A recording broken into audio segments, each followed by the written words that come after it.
الحمد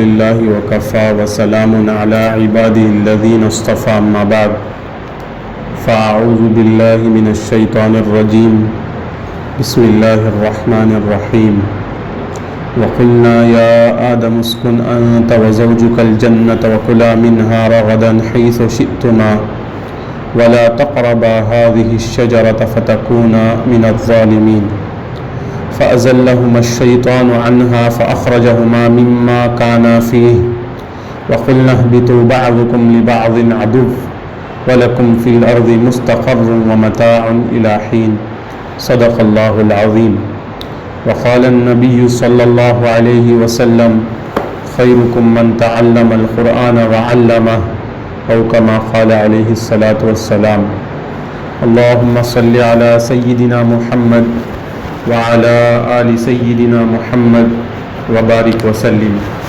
اللهم صل على سيدنا محمد وعلى آل سيدنا محمد وبارك وسلم اللهم صل على سيدنا محمد وعلى آل سيدنا محمد وبارك وسلم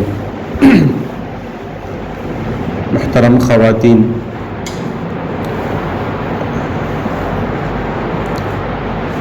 الحمدللہ اب تک جو ہے تقریباً 30 پر 4 آیاتوں کا سورۃ البقرہ کا 30 پر 4 34 آیاتوں کی تفسیر مکمل ہو چکی۔ اب آگے اللہ تعالیٰ فرماتے ہیں،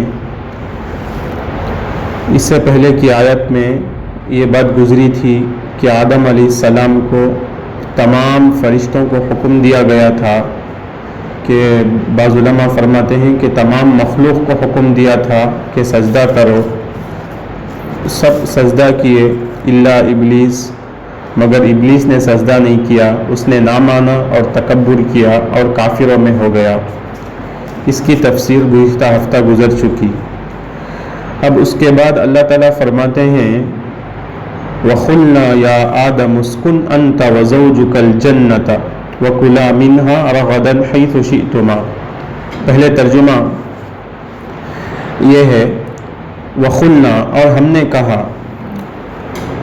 یا آدم اسکن، اے آدم رہا کرو، انتا تم، وزوجکل اور تمہاری بیوی تمہاری عورت، الجنت جنت میں، وَكُلَا مِنْهَا اور اس میں سے کھاؤ، رغداً حیث شئتما جو چاہے، جہاں چاہے، جہاں کہیں سے چاہو اور جو چاہے کھاؤ اس میں سے، وَلَا تَقْرَبَا اور پاس مت جانا، هَذِهِ الشَّجَرَةَ اس درخت کے، فَتَكُونَا مِنَ الظَّالِمِينَ پھر تم ہو جاؤ گے ظالم۔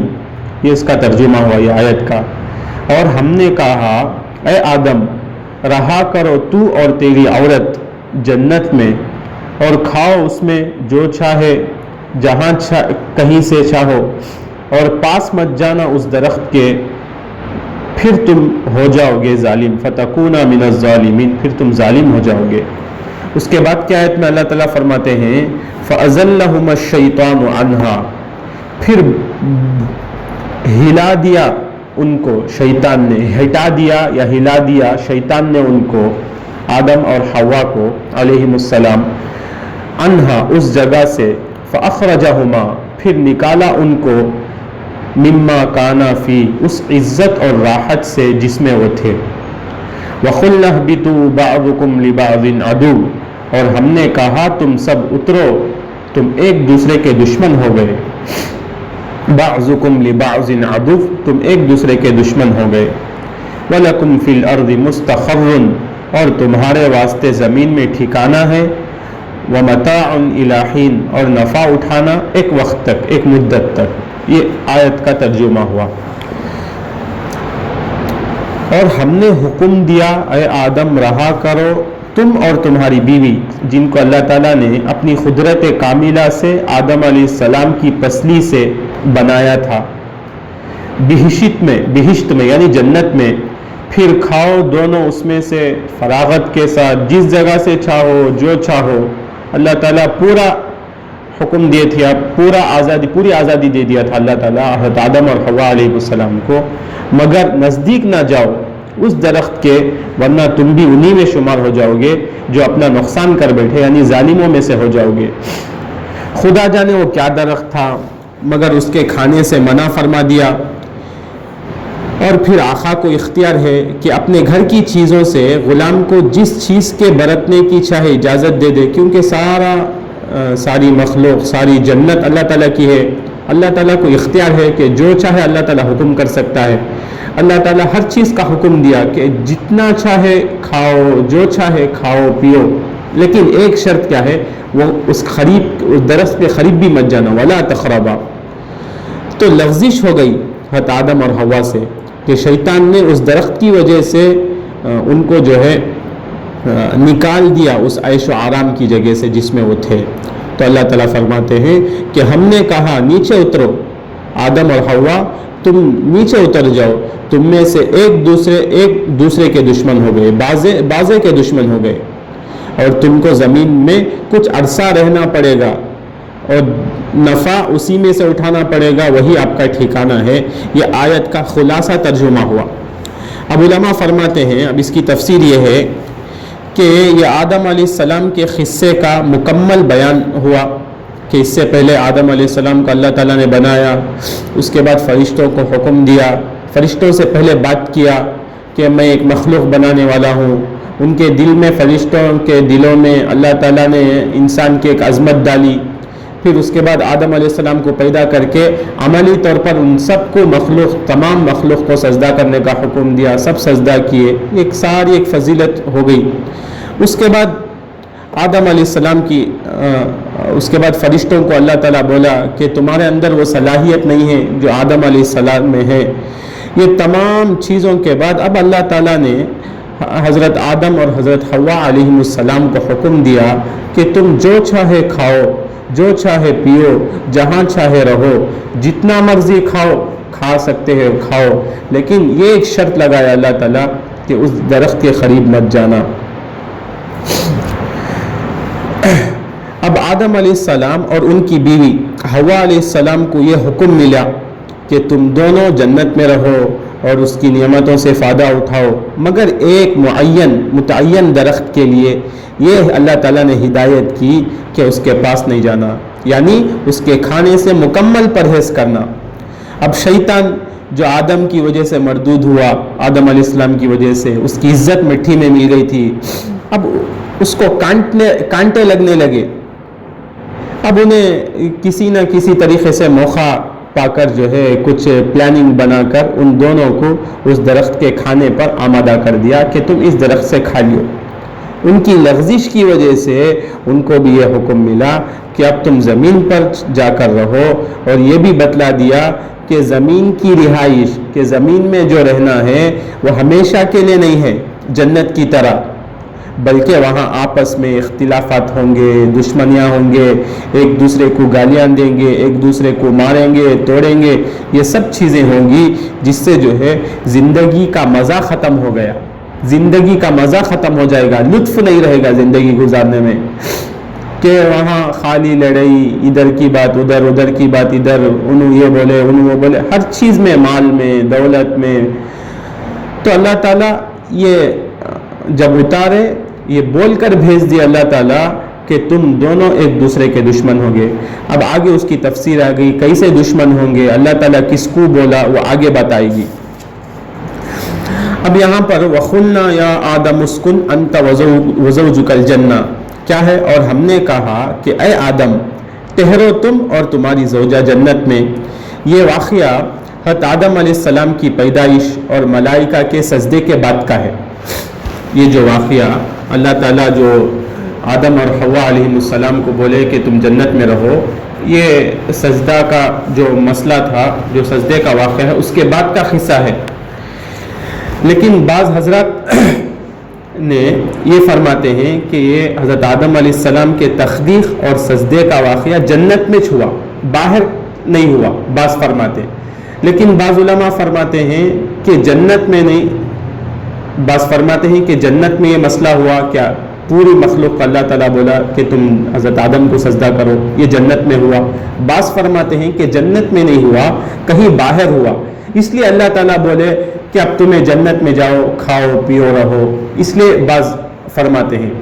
اور سجدے کا واقعہ بھی جنت میں پیش آیا، مگر اس وقت تک اللہ تعالیٰ یہ نہیں بولے کہ تم یعنی جنت میں تھے پہلے سے، لیکن اللہ تعالیٰ یہ نہیں بولے کہ تم فلاں درخت کے پاس نہیں جانا، یہ حکم آیا نہیں تھا. یہ سجدہ ہونے کے بعد یہ حکم آیا کہ تم جہاں کہیں جانا چاہتے ہو جاؤ، لیکن درخت کے قریب نہیں جانا. وَكُلَا مِنْهَا رَغَدًا حَيْثُ شِئْتُمَا. رغدن کے معنی عربی میں بولتے ہیں اس نعمت اور رزق کے ہیں جس کے حاصل کرنے میں کوئی محنت و مشقت نہیں لگتی، کہ بغیر محنت کے اور بغیر مشقت کے جو رزق حاصل ہوتا ہے اس کو عربی میں بولتے ہیں رغدن. اللہ تعالیٰ یہاں فرما رہے ہیں وَكُلَا مِنْهَا رَغَدًا، کہ تم جو چاہے بغیر محنت کے کھاؤ، جتنا چاہے کھاؤ، جہاں سے جتنا، اتنا کثیر اور وسیع ہو کہ اس کے ختم ہو جانے کا بھی خطرہ نہیں رہنا، ایسی رزق کو رغدن بولیں گے. اب جنت میں ختم ہونے کا نام نہیں، کم ہو جانے کا نام نہیں، کم پڑنے کا نام نہیں، خراب ہونے کا نام نہیں. تو ایسی نعمت کو اللہ تعالیٰ بولیا کہ تم اب جو چاہے کھاؤ، جتنا مرضی کھاؤ، جہاں چاہو چلو پھرو، لیکن ایک وَلَا تَقْرَبَا هَٰذِهِ الشَّجَرَةَ، کسی خاص درخت کی طرف اشارہ کر کے فرمایا گیا کہ اس کے قریب بھی نہ جاؤ. اصل مقصد تو یہ تھا اللہ تعالیٰ کا کہ اس کا پھل نہیں کھانا، مگر تاکید کے طور پر، اب مثال کے طور پر بچے ایک میدان میں کھیل رہے ہیں، اب جو کھیل رہے ہیں، جو کھلانے والے ہی وہ بولتے کہ ایک میدان میں ایک بوڑی ہے، کنواں ہے، اس کے قریب جاؤ نہ کو، ایک درخت ہے کنواں کے پاس، اس کے قریب بھی جاؤ نہ کو، کہیں پیر پھسل کر گر نہ جائے. تو اللہ تعالیٰ یہ بولیا کہ تم درخت کے قریب بھی مت جاؤ، اگر گئے تو تمہیں وہ پھل کھا لیں گے. اللہ تعالیٰ کو معلوم تھا کہ کیا ہونے والا ہے اگر، تو اللہ تعالیٰ تاکید کے طور پر یہ اختیار کیا گیا کہ اس کے پاس بھی نہ جاؤ تمہیں. اور مراد یہی ہے کہ کھانے کے لیے اس کے پاس نہیں جانا، تمہیں گھوم پھرنے کے لیے جا سکتے لیکن کھانے کے لیے نہیں جانا، یہ اللہ تعالیٰ کو بولنا تھا. اب سوال پیدا ہوتا کہ کون سا درخت تھا؟ قرآن کریم میں کہیں بھی اس کا تذکرہ نہیں ہے کہ کون سا درخت تھا، اور کسی حدیث میں بھی اس کا تذکرہ نہیں ہے کہ وہ کون سا درخت تھا. بعض بولتے بعض مفسرین بولتے کہ وہ گھیون تھا، بعض بولتے انگور کا درخت تھا، کوئی بعض بولتے کہ وہ انجیر کا درخت تھا. لیکن قرآن و حدیث میں کہیں پر بھی اس کی صراحت نہیں ہے. اگر قرآن و حدیث میں جس کی صراحت نہیں ہے ہم اس کو بھی صراحت نہیں کریں گے، متعین نہیں کریں گے. اگر قرآن متعین کیا کہ وہ فلانا درخت تھا تو ہمیں بھی بولیں گے کہ اللہ تعالیٰ خود بول کر ہے کہ فلاں درخت ہے، گیہوں کا ہے یا انگور کا ہے، نہیں معلوم کسی کو. بس اندازاً بعض بولتے کہ شاید وہ گیہوں کا درخت رہے گا یا انگور کا درخت ہو سکتا، یا بعض بولتے کہ وہ انجیر کا درخت ہو سکتا. لیکن قرآن و حدیث میں کہیں پر بھی اس کا ثبوت نہیں ہے کہ وہ کس چیز کا درخت ہے. اگر جس چیز کو اللہ تعالیٰ نے متعین نہیں کیا، اللہ کے نبی صلی اللہ علیہ وسلم نے بولا نہیں، تو اس کو ہمیں بھی نہیں بولیں گے. یہ تفسیر قرطبی کی بات ہے. اس میں بعض مفسرین لکھ کر ہی کہ وہ یا تو گھیوں کا درخت ہو سکتا ہے، یا تو انگور کا، یا تو انجیر کا، لیکن قرآن و حدیث سے کہیں پر بھی ثابت نہیں. بس یہ ان کے اندازے کی بات ہے. فَتَكُونَ مِنَ الظَّالِمِينَ، یعنی اگر آپ نے اس درخت کے پھل کو کھا لیا تو آپ ظالموں میں داخل ہو جاؤ گے. کہ اللہ تعالیٰ حضرت آدم اور حضرت حوا علیہ السلام کو حکم دیا تھا کہ تم اگر کھا لیے تو کیا انجام ہوگا، کہ تم ظالموں میں سے ہو جاؤ گے. آگے جو ہے اس کی بات آئے گی. فَأَزَلَّهُمَ الشَّيْطَانُ، عربی میں ذلتن بولتے ہیں لغزش کے، غلطی کے، یعنی غلطی کرانا، غلطی کرنا نہیں، غلطی کرانا. تو معنی یہ ہوا کہ شیطان نے حضرت آدم اور حضرت حوا علیہ السلام کو غلطی کرائی، لغزش دے دی، بھول دے دی، غلطی کرا دی. قرآن کے یہ الفاظ صاف اس چیز کا اظہار کر رہے ہیں کہ حضرت آدم اور حوا کی یہ خلاف ورزی اس طرح کی نہیں تھی جو عام گناہ گاروں کی ہوتی ہے. حضرت آدم اور حضرت حوا خود جا کر وہ نافرمانی نہیں کرے، بلکہ علماء فرماتے ہیں شیطان نے، ابلیس نے دھوکے میں، فریب میں مبتلا ہو کر ایسے تیاریاں کرائی، ایسی نوبت پیش آئی کہ حضرت آدم اور حضرت حوا علیہ السلام کو وہ درخت کا پھل کھانا پڑا. یہ شیطان کی وجہ سے ہے، کیونکہ عربی میں ہے عنہا فَأَزَلَّهُمَ الشَّيْطَانُ عَنْهَا، اس نے اس چیز سے ان کو ہٹا دیا. یعنی شیطان نے، وہ آگے بات آئے گی کہ شیطان کیسے آیا، وہ کس طریقے سے ان کو دھوکے میں ڈالا، وہ آگے بات آئے گی. لیکن شیطان یہ خود دونوں غلطی نہیں کیے، بلکہ شیطان نے ان سے غلطی کروایا. یہ اصل بات، کیونکہ نبیوں سے کبھی بھی غلطی نہیں ہوتی، گناہ نہیں ہوتا نبیوں سے. یہ بات واضح بات یہ کہ کوئی نبی غلطی گناہ نہیں کرتا، کیونکہ نبی معصوم ہوتے ہیں، بے گناہ ہوتے ہیں انبیاء. تو یہ نبیوں سے غلطی نہیں ہوئی، تو شیطان نے یہ غلطی کرایا. وہ کیسے کرایا؟ آگے ایک بات. اب سوال پیدا ہوتا کہ جب شیطان کو سجدے سے انکار کی بنا پر پہلے ہی مردود کر کے جنت سے نکال ڈالے تھے اللہ، تو یہ آدم اور حوا علیہ السلام کو بہکانے کے لیے جنت میں کیسے پہنچا؟ ایک سوال پیدا ہوتا.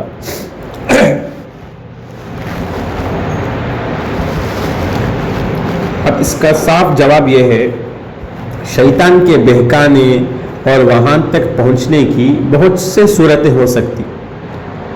یہ بھی ممکن ہے کہ بغیر ملاقات کے ان کے دل میں وسوسہ ڈالیا ہو. یہ بھی ہو سکتا کہ وہ اپنی جگہ ہے، وہ کہاں ہے وہ اللہ عالم. ہو سکتا کہ وہ اپنی جگہ سے، جیسا کہ حدیثوں میں بھی اللہ کے نبی اسلام نے فضل نماز میں شیخ لکھ کر ہی کہ شیطان ایک مچھر کی طرح آ کر پیٹھ میں، دل کے پیچھے کے حصے میں بیٹھتا ہے اور اپنی سونڈ کے ذریعے دل تک غلط خیالات کو، بے فکری کو پہنچاتا ہے. یہ حدیثوں میں یہ بات ہے. ایسا بھی ہو سکتا وہ کہ اپنی جگہ رہ کر دلوں میں وسوسہ ڈالیا ہو. یہ ایک صورت بھی ہو سکتی. یا یہ بھی ممکن ہے کہ شیطان جنات میں سے ہے، وہ آگ کی ایک مخلوق ہے، اور اللہ تعالیٰ نے جنات کو بہت سے صورتیں، شکلیں بننے کی طاقت دیے ہیں. حدیثوں میں بھی وہ بات ثابت ہے کہ شیطان جن جو ہے سام کی شکل میں آ سکتا ہے، کسی دوسرے کی شکل میں بھی آ سکتا ہے، کوئی پرندے کی شکل میں آ سکتا ہے، کبھی جانور کی شکل میں آ سکتا ہے. یہ حدیثوں میں یہ بات ہے. یہ بھی ممکن ہے کہ کسی اور شکل میں جا کر اس نے ان کو بہکایا ہو، کیونکہ اللہ تعالیٰ پہلے بول دیے کہ اگر انکما لکما عدو مبین وخاصمہما، وہ آگے ولو اننا میں ایک آیت ہے، اس میں اللہ تعالیٰ صاف طور پر حضرت آدم اور حضرت حوا علیہ السلام کو بتائے کہ دیکھو تمہیں وہ درخت کے قریب نہیں جانا، اگر گئے تمہیں ظالم میں سے ہو جائیں گے. یہ اس آیت میں ترجمہ. اور ایک آیت میں ہے اللہ تعالیٰ بول کر یہ بولیا کہ انکما لکما عدو مبین، یعنی تمہارا کھلا ہوا دشمن ہے شیطان. اب حضرت آدم علیہ السلام کو معلوم تھا شیطان کی اصل صورت، تو یہ بھی ہو سکتا ہے کہ وہ اصل صورت میں نہیں آیا رہیں گا. اگر آیا رہا تو حضرت آدم علیہ السلام اور حضرت حوا علیہ السلام کو معلوم ہو گیا رہے گا کہ انہیں شیطان ہے، اس کی بات میں ہمیں آ گئے تو دھوکے میں آ جائیں گے، ظالموں میں سے ہو جائیں گے. تو علماء فرماتے ہیں کہ وہ اپنی اصل شکل میں نہیں آیا. یا تو ہو سکتا ہے وہ وسوسہ ڈالیا ہو اپنی جگہ سے، یا تو ہو سکتا ہے کہ اسے تو طاقت ہے، قوت ہے، وہ کوئی بھی شکل، کیونکہ اس کے پاس قوت جنیہ ہے، وہ جن کی ایک طاقت ہے اس کے پاس، وہ کوئی بھی شکل میں آ کر ان کو بہکایا ہوگا. بعض لوگ بولتے، بڑے لوگ، پرانے آدمیوں کی بات، قرآن و حدیث کی بات نہیں، کہ شیطان ایک بوڑھے کی شکل میں آ کو حضرت حوا پہلے آدم علیہ السلام کو بہکایا، انہوں نہیں مانے، پھر حضرت حوا علیہ السلام کو بہکایا. وہ کہاں تک سچ ہے اللہ عالم. تو یہ دوسری ممکن بات. پہلا ممکن یا تو اپنی جگہ سے بیٹھ کر وسوسہ ڈالا رہے گا دلوں میں، یا دوسری چیز یا کسی دوسری شکل میں آ کر ان کے ذہن کو متاثر کیا ہوگا. اور یہ بھی ہو سکتا ہے کہ سانپ وغیرہ کی شکل میں آ کر جنت میں داخل ہو گیا ہو، اور یہی سبب ہوا کہ آدم علیہ السلام اس کو نہیں پہچانے، اس شیطان کو نہیں پہچانے۔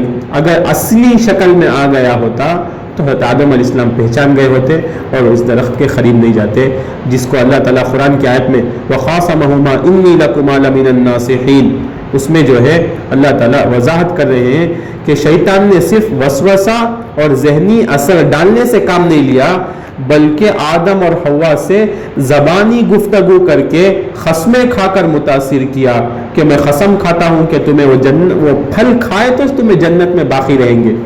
ایسی باتیں بولتا تھا وہ، آ کر بولے انہیں تمہیں پہلے درخت کا قریب جاؤ، پھل کھاؤ، پھل کھائے تو تمہیں جنت میں ہمیشہ رہیں گے، ایسے بہکانے کے لیے بولا۔ آخر میں وہ دونوں مان لیے، فَأَخْرَجَهُمَا مِمَّا كَانَا فِيهِ، یعنی شیطان نے اس دھوکے اور لغزش کے ذریعے آدم اور حوا علیہ السلام کو ان نعمتوں سے نکال دیا، ہمیشہ کے لیے نہیں، مستقر الہین، کم مدت کے لیے، جن میں وہ آرام سے زندگی گزر رہے تھے۔ یہ نکالنا اگر اللہ تعالیٰ کے حکم سے ہوا، مگر سبب کون بنیا؟ شیطان بنیا۔ اس لیے نکالنے کی نسبت اللہ تعالیٰ اس کی طرف کیے، یعنی آدم علیہ السلام اور حوا علیہ السلام کی طرف اللہ تعالیٰ نہیں کیے کہ آدم اور حوا نے غلطی کی، ایسا نہیں بولے اللہ تعالیٰ۔ اللہ تعالیٰ یہ بولے کہ شیطان نے ان کو دھوکے میں ڈالا، تو شیطان کی وجہ سے انہوں نے دھوکہ کھایا اور اس درخت کے پھل کو کھا لیا۔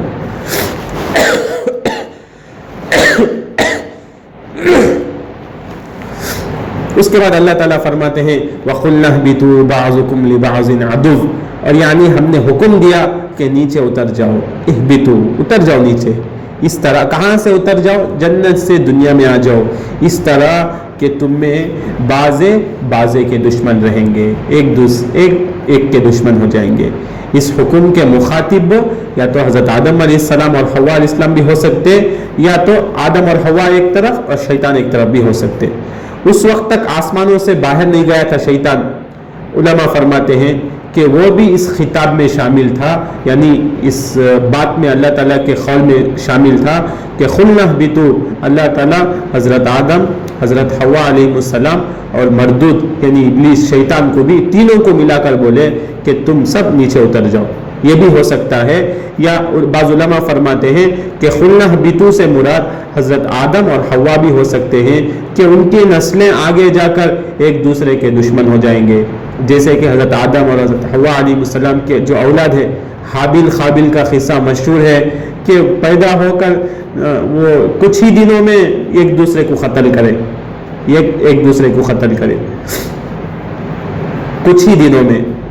تو ایسے بھی دشمنیاں ہو سکتی ہیں، یا تو بعض علماء فرماتے ہیں، تعبیر کرتے ہیں کہ یا تو ایک گروپ انسانوں کی، ایک گروپ شیطان کی، کہ اس میں ان دونوں کی بھی دشمن ہو سکتی ہے، یہ دو بھی ہو سکتا ہے۔ تو اس صورت میں ایک دوسرے کے دشمن کا یہ مطلب ہو گیا کہ شیطان کے ساتھ تمہاری دشمن دنیا میں بھی جاری رہے گی، اور بعض اس واقعے سے بعض لوگ یہ بولتے ہیں کہ شیطان پہلے ہی سے نکالا جا چکا تھا، تو پھر اس کلام کا رخ آدم اور حوا اور ان کی اولاد کی طرف ہوگا کہ اللہ تعالیٰ ان کو عذاب کے طور پر، ڈرانے کے طور پر، سزا کے طور پر یہ بولیا تھا کہ جنت سے زمین پر اتارا گیا ایک سزا، دوسری سزا، پہلی سزا یہ کہ تم جنت سے زمین میں اتر گئے، پہلی سزا، دوسری سزا یہ کہ تمہاری اولاد ہمیشہ ایک دوسرے کے دشمن رہیں گے، عداوتیں بھی ہوں گی، اور ظاہر ہے کہ اولاد کے باہم عداوتیں ہونے سے سب کو نقصان، تکلیف ہوتی والدین کو کہ بچے بھائی لڑ لیے، بھائی بہن لڑ لیے، تو والدین کو تکلیف ہوتی باقاعدہ، تو یہ بھی ایک عذاب کی شکل۔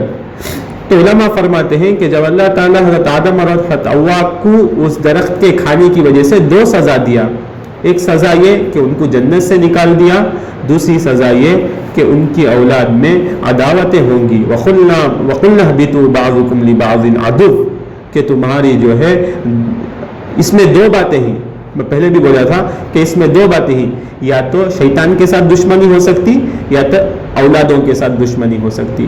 اب اولاد کے ساتھ دشمنی ہوئی تو ظاہر ہے کہ والدین کو تکلیف ہوگی. وَلَكُمْ فِي الْأَرْضِ مُسْتَقَرٌّ وَمَتَاعٌ إِلَىٰ حِينٍ، یعنی آدم اور حوا علیہ السلام کو یہ ارشاد ہوا کہ تم زمین پر کچھ عرصہ ٹھہرو، ایسا نہیں کہ ہمیشہ وہاں رہنا،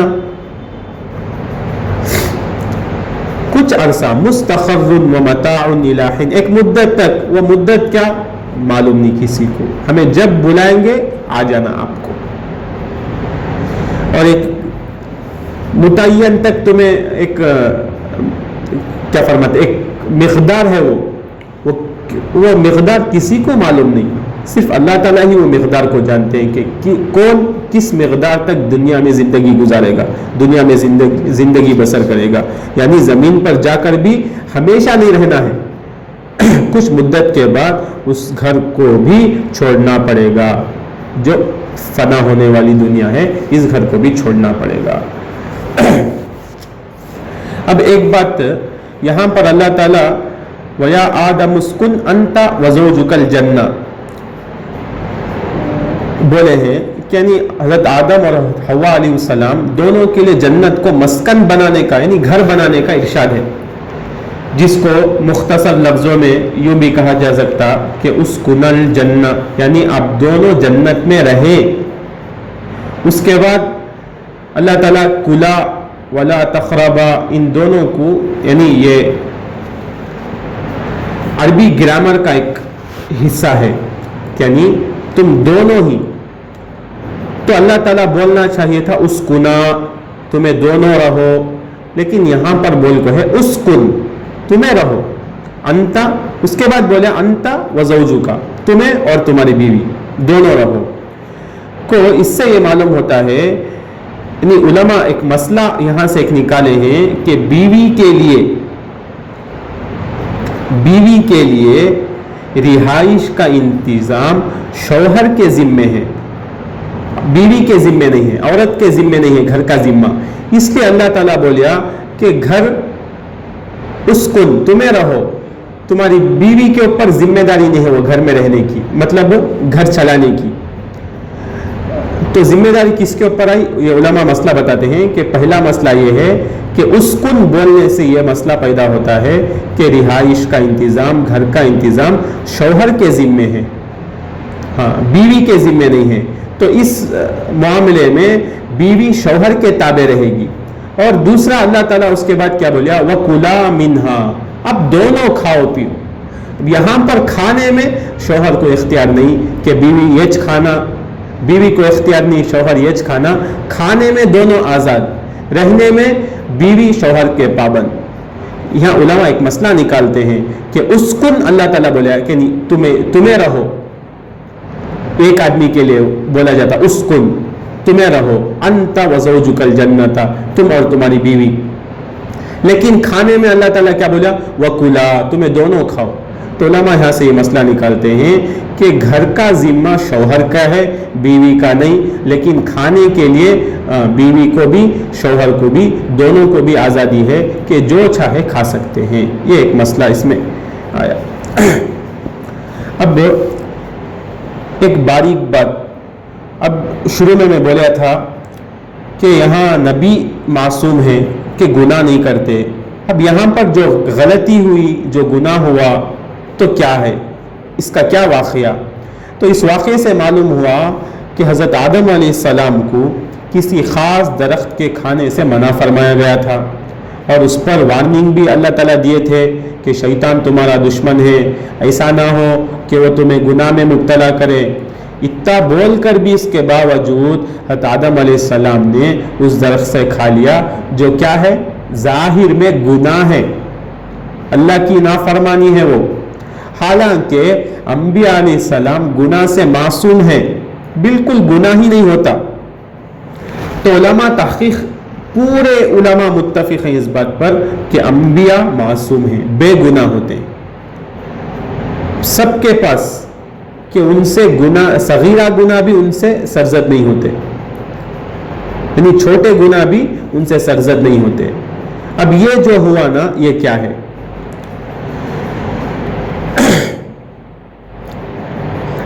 اب اس میں علماء فرماتے ہیں کہ ان سے جو غلطی ہوئی یہ خود بذات خود نہیں ہوئی، یعنی انہیں خود ہو کر یہ غلطی نہیں کیے جسے اللہ تعالیٰ منع کیے گئے تھے، تو شیطان نے ان کو بہکایا، ان کو اشکالا، تو اس وجہ سے ان سے غلطی ہو گئی، خود وہ غلطی نہیں کرے، دھوکے میں آ گئے، تو اس کی سزا اللہ تعالیٰ فوراً دے دیا کہ تم دنیا سے نکل، یعنی جنت سے نکل جاؤ، اور ایک مستقر و متاع الی حین، ایک مدت تک تمہیں دنیا میں رہو۔ تو اس کی سزا فوراً ہو گئی۔